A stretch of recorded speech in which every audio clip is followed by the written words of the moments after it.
Hi friends, world ட்ரிப்பில் பார்த்தீங்கன்னா புது கண்ட்ரி ஒன்று அன்லாக் பண்ணியிருக்கோம், வெஸ்ட் ஆஸ்திரேலியா.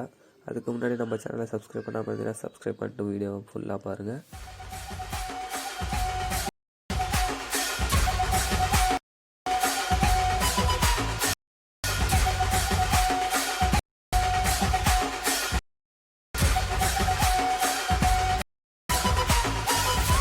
ஃப்ரெண்ட்ஸ், இந்த வியூருக்கு பார்த்தீங்கன்னா நம்ம 100 டாகை மெஷ் பண்ணி காட்ட போகிறோம். மறக்காமல் நம்ம சேனலை சப்ஸ்கிரைப் பண்ணி வைங்க. நெக்ஸ்ட் வீடியோவில் நான் கண்டிப்பாக போஸ்ட் பண்ணுறேன்.